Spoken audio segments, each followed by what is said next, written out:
So, welcome to day 2 of Pop-Up COP. We have Adrian, me, and Alessandro Vitelli, who will be introducing from Belem. Thank you very much for joining, Alessandro. I know you've only just arrived, so we appreciate that a lot. So, first of all, I was going to introduce myself and talk a bit about my background and why we think this pop-up COP's important, why COP's important. So I've been working on these issues since 1989. I was fortunate enough to work with Michael Grove. He was the first person globally to write about addressing climate issues by capping carbon and then using the markets to create more benefits for the climate by trading underneath the cap. We'll probably go into this more another day. So that was the Chatham House, and I've basically spent my career building market solutions, building the first plan economy emissions trading scheme in the 90s. That was the first emissions trading scheme in the UK, and then I moved to work for Cantor Fitzgerald in the 2000s. So that's me, and I'm very committed to moving finance to help create sustainable change. COP is crucial to how we bring this forward. There's 197 countries, I believe, involved. And as we go through the fortnight, you'll get a flavour of how some of these negotiations progress, how difficult they can be, but also how impactful. Adrian.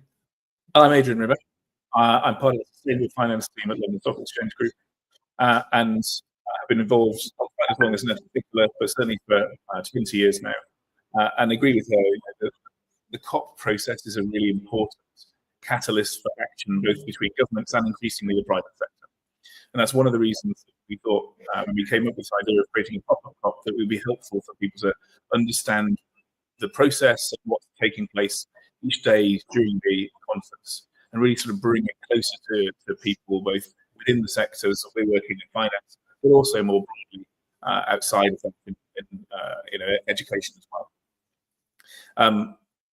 Nicola, you're going to introduce Alessandro, who's our guest today, and will be a regular contributor during the course of the 2 weeks. Yes, we're very grateful to Alessandro, as we said, for joining us. Thank you, Alessandro. And we've known each other a long time. Alessandro is the key commentators and analysts in the space. He's working with IETA. I'll let Alessandro explain the acronym and who the members are, why COP's important to you and the members. And we'll just have a bit of a chat next few minutes. And thank you. Thank you. Right, IETA stands for the International Emissions Trading Association, and I work for them as a communications advisor, so I help handle the press, media liaison, and outward-looking communications. IETA exists to give business a voice in these negotiations and other ones. The idea is that IETA members believe that markets are the most efficient way to achieve environmental goal, such as the reduction in emissions sufficient to allow us to reach net zero by mid-century. IETA therefore advocates and promotes market-based mechanisms like the EU emissions trading system, the REGI market, the California cap and trade, a cap and invest market. These all around the world have been built by governments with the consultation and the assistance of the constituencies like IETA, not only us, but others as well. And we exist here at the COP to help countries develop an efficient global marketplace to allow us all to reach our NDCs. Every 5 years they improve. Every 5 years we have to ratchet up our ambition. The markets have to help that happen. Could you thank you, Alessandro? Just explain the acronym NDC. NDCs, nationally determined contributions. That is basically each country's emissions reducing pledge for a 5-year, 10-year period leading up to, in the current case, we're tabling our NDCs for the period to 2035. So this is forward-looking. It's basically helping to inform national policy around the world at different countries, but globally together, they should all contribute towards a big step forward towards reaching net zero mid-century. And this is something that's been agreed through the process, correct? Well, the Paris Agreement, signed in 2015, instituted these NDCs. It basically said every country shall provide a nationally determined contribution, which will be submitted to the UN process. So basically, everybody gets to inspect each other's NDCs. Clever people at think tanks and analysts add up what the NDCs all mean for global emissions, and they tell us, okay, you're on track, you're behind, you're falling behind, or whatever, you need to do more. And they rank each individual country's NDC as well. So it's a constant level of supervision, oversight, critique, and collaboration, you might call it. And hopefully during the fortnight, we'll speak to one of the analysts at LSEG who produced our Net Zero Atlas. We produce to Alessandra's book an annual report that looks at the aggregate effect of the NDCs and thinks about climate risk associated with what that total means. Alessandro, AITA produces a pre-COP report every year, and you produced the same thing this year. Can you give us a flavour of what is in that in terms of AITA's expectations and areas of focus for engagement during COP30?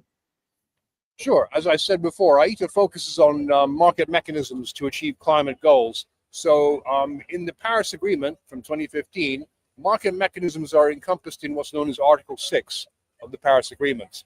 And Article 6 sets up two different systems. One is country-to-country bilateral trading, and one is a global regulated marketplace for countries and companies to participate in, and that's regulated by a UN body. Now, it's taken us, count them, 10 years to get to the COP29 in Baku last year, when the final set of rules governing Article 6 were agreed. So we've moved from political negotiation into political implementation, and now we're going into operation. So what happens is all the big political decisions that would dictate and shape the form of Article 6 have been taken. Now we just got to make it work. We've got to operate it. So that's what happened the last 10 years. This is the first COP in which we haven't had big, heavy political decisions about markets to make. So the mood is a lot quieter, more determined. It's more about, let the rubber hit the road now. Let's see some emission reductions actually be generated through these mechanisms and retired by countries or sold to airlines or wherever they want to go. So now we're just practicing. We're not talking about it, we're practicing.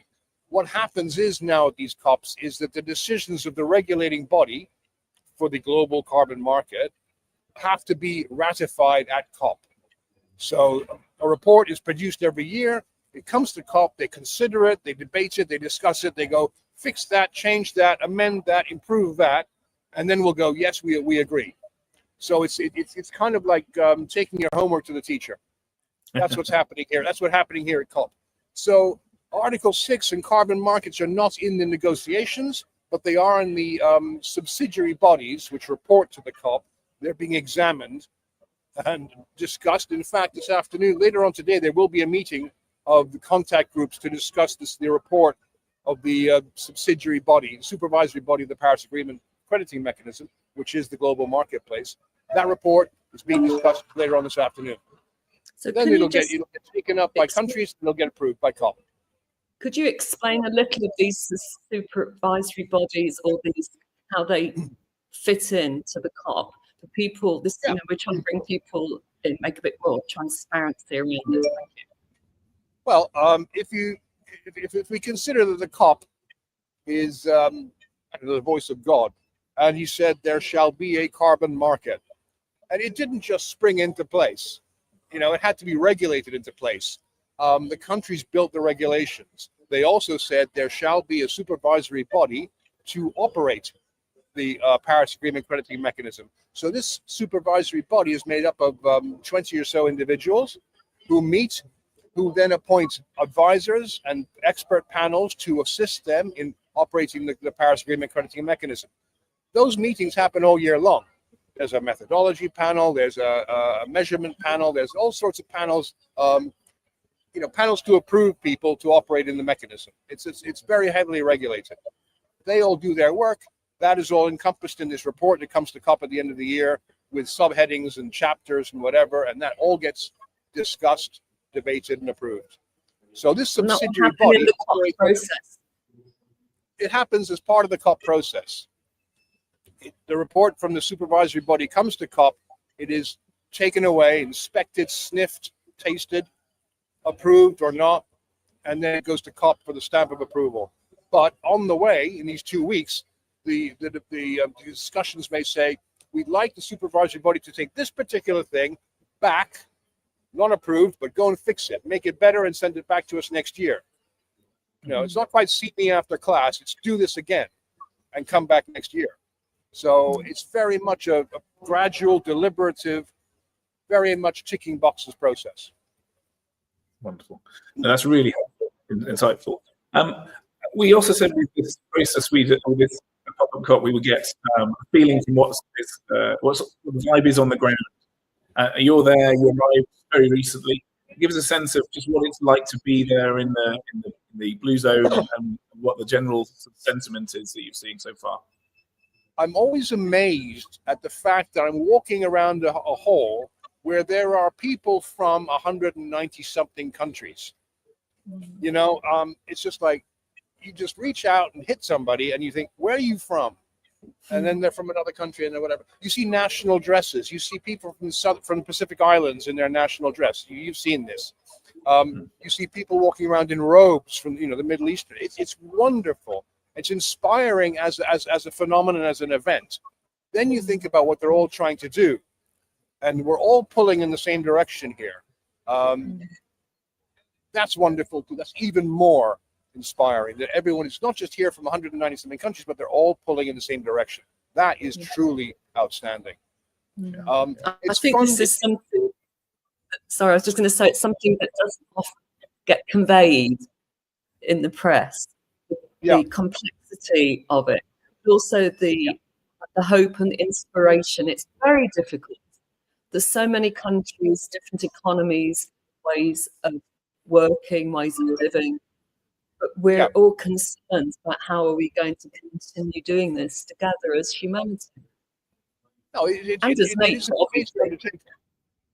an amazing undertaking. This one, because it is somewhat harder to get to than your average COP. The participation in terms of the pavilions, for example, is somewhat down on other years. But I remember, 2 or 3 years ago, going around photographing the name of the country on all the pavilions I could see, and I was around about 90. And just this wonderful, Ghana, Gabon, Lesotho, Malawi, Singapore, in bright colors, and you think this is like the world's soup. Is being stirred here at COP.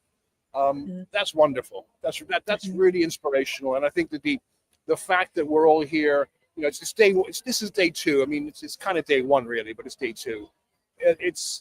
We're here. We're ready to work. We're engaged in the process, and we're out there looking to make contacts. Hi. Speaking of which, hello. Speaking of which. We need to wrap it up. You've really helped bring that to life. I think that was really helpful. Thank you. Oh, it's a pleasure. We wanted to tell anyone who's listening who's in London, today we're at the Urban Farmer Project on Shoe Lane. Tomorrow we're going to be here. Wednesday, DWF. Be nice to have names to be registered for that. It would help security there. Bring ID, please. But yes, this is a wonderful location. Urban Farmer Project. Come on down. Excellent. And we'll look forward to seeing you again tomorrow. Thank you. Thanks, Alessandro. Thank you, Alessandro. Thank you. Great day. Thank you.